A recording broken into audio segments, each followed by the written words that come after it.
Afternoon, legends. Thanks for dropping in here for this trades video for my NBL Supercoach team, and I'm glad I didn't do it. I was going to do it earlier yesterday, just after lunch, and the trades I were going to make, I ended up changing, and I'm a little bit annoyed. Thankfully, it did improve a bit in the second half of that game last night, but my trade-ins, which I kind of mentioned in the review / buy, hold, sell, was Dellavedova coming in, which didn't end up happening, along with Illy.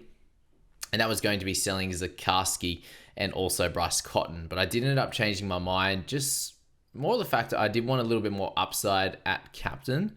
I wasn't going to captain Dellavedova anyway, but I was also worried a little bit around, everyone's talking about he's on baby watch and is he going to be missing one of these two games? And he obviously got named last night, but there's every chance that he either doesn't play this game coming up in the second part of round 2, which is on Saturday night for them, and they have to travel to Tassie as well for that one, whereas this first one here is obviously in Melbourne, so that makes it a little bit of a bigger stretch, and I just didn't want to be stuck with him so early in Supercoach for NBL this year and miss out on that secondary big points, especially from a guard position, which is really, really important. But obviously he went out and picked up a 42, which is a bit frustrating. He had 8 points in the first few minutes. I was like, yeah, cool.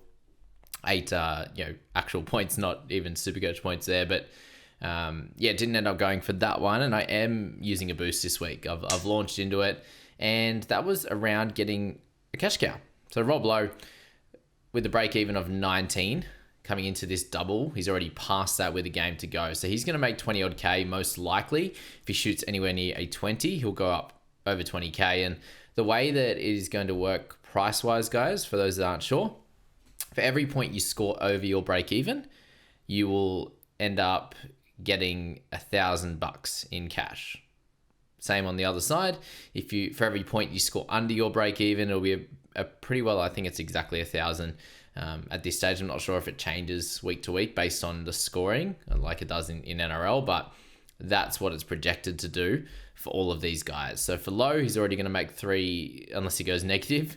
If he went out and got a 0, he'd pick up $3,000. And if he goes another 20, he'll get over 20K, which is massive in NBL. If he can get Lowe close from 173, almost 174, up to 200K really quickly, and then has a double next round, I find that to be really, really important. And you're going to see myself using a lot of boosts, using all 4 of them before the end of round 10, clear cut. Before halfway through the season, they're all going to be gone for sure. And the main reason for that is obviously targeting some parts of the schedule. We come into fixtures in round 5 when there's actually only a couple of teams on a double, one of them being New Zealand after they come back from the US. So that there is definitely a boosting type of round, trying to get as many double guys on as you can, especially because we're not going to have any New Zealand guys before that double. Well, because of the buys they have in round 3 and 4.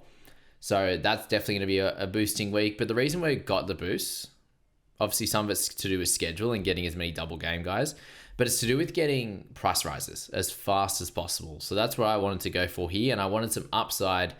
I decided to go Adams. I heard Walton Jr. talking about he was a little bit frustrated that he has had some troubles in the preseason with his calf, and that is part of the reason why I think he got some extra rest in that game 1 at the end. Like, there was a chance of actually winning it and coming back, but he didn't play that last 6 minutes either.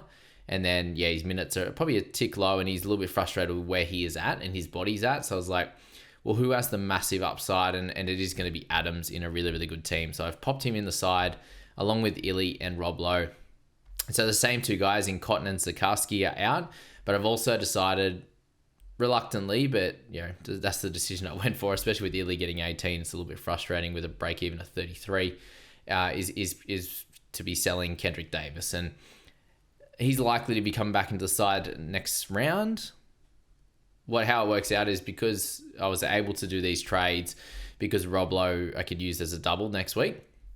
So the plan there next week would be White and Lowe on my starting side. God, what a savior he was. He picked up like 19 points in the last quarter, which is really incredible that he can score that quickly. But he was on 0 at halftime, and crazy. Didn't have a stat at all. It wasn't like he had a few stats and some turnovers, just no stats. It was like none from a couple. shooting and nothing else happening there. And thankfully picked up some rebounds and some good points in that back the last quarter there. So White and Lowe are going to be my starting double guys. I'm going to have Illy in my guards, and then I'll be selling 2 players. And whether that's going to be Adams and Oliver, Adams and Days. Days will be off the double and doesn't have another double for a bunch of weeks. We have Oliver and Adams both having a double in round 4. So I think definitely holding one of those 2 guys, just which one and which guys are going to be available next week. So there, again, this week kind of need to look at a couple of weeks in advance. And if I, to trade 2 of those guys, Days and Oliver, Days and Adams, however that plays out, whichever top tier gun I want to get, it just doesn't look like there's going to be a crazy amount of those top tier guys. Like you got Magnay, Milton Doyle, these types of guys that you could trade in for Tassie. I'd say that would be the highest priority in terms of players with a double that in round 3, I should say, that have the ability to go really nuts. And guys like Kendrick Davis, guys like Montrezl Harrell as well, and Vasiljevic, they're the kind of guys you want to be looking at, I think, for next week. And that's how you need to plan things out. So we'll have 5 on the double next week, barring any injuries in any of these games, which will be sweet. And then I'll have Henschel coming back for the double, which will be good as well. So there'll be 6 on that double the following week. And if I manage to keep one of the Sydney guys, then in round 4 I'll have at least one of those, or 2 of those guys with Lepepe there on the double, and we can make some moves obviously next week to improve setting up for that with a couple of Adelaide guys, wherever it is. I'll have 4 then, and then be able to get another couple, so 5 starters and then the 1 on the bench. So that's sort of the next 2 to 3 weeks planned out. We'll just have to see how it goes. But at least this one with Adams here, I'm able to get the best captaincy option on the park this week. If I went Delhi, I was going to go Days as captain. But then with Adams, you got to go for it, obviously, there. And hopefully it's a bit of a track meet style play in tonight's game at 9:30 Sydney time and 6:30 Perth time, whatever it is.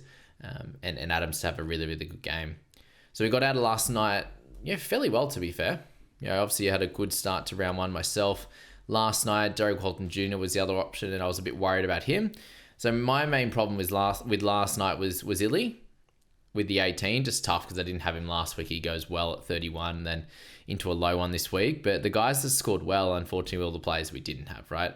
So not sitting there with Hurd, obviously. Went away from Dellavedova, sadly, but Goulding, Clark picked up a bunch of points early, and then Marcus Lee got way more minutes than Rob Lowe. So thankfully, Rob has just tremendous PPM and picked up 3 blocks as well. But for Walton Jr. to go 28 was very, very helpful, considering that a lot of people have captained him in this upcoming fixture, in these 2 fixtures there. So hopefully you can pick up another 28, and I think I'll be pretty happy as a non-owner. And if Adams can go 40-40 or something like that over the 2 games, I'd be very happy with that. But just a little bit frustrated not to own Delhi, but if he is to miss the second game of this, then it's definitely the right call to go away from him and go for the cash with Lowe and go for the upside with Adams, who's obviously a good chance of making some cash as well, because with Adams, he just has to hit a over 46 across the 2 weeks, and then he'll make some good cash as well. And if he manages to go somewhere near this 77, I'd be very happy if he hits as I said, a 40-40, makes an 80, somewhere there. Anything above that, I'll be absolutely cheering. And if he picks up a sort of 35 across both games for a 70, I think that's fine as well, and he'll make 24k, which is massive on a 390k starting point. So pretty happy with that. Angus Glover was the other low one from last night, who I managed to avoid. So it was really only not having Delhi, but then you're having Illy's 18. Thankfully, White improved after the slow start and he ended up above, obviously, where he's priced at, but we want more, and hopefully that final quarter was a way to get him moving forward in a good direction. But obviously, I said I'm not happy with not having Dellavedova, but if Adams comes out and picks up a 45 or a 50 or a 40 or whatever else, I'll be just as happy with that one there. So there you go. That's my trades and it's a little outlook going forward. Let me know where your teams are at and what trades you've made this week in the comments, and I hope you do really well.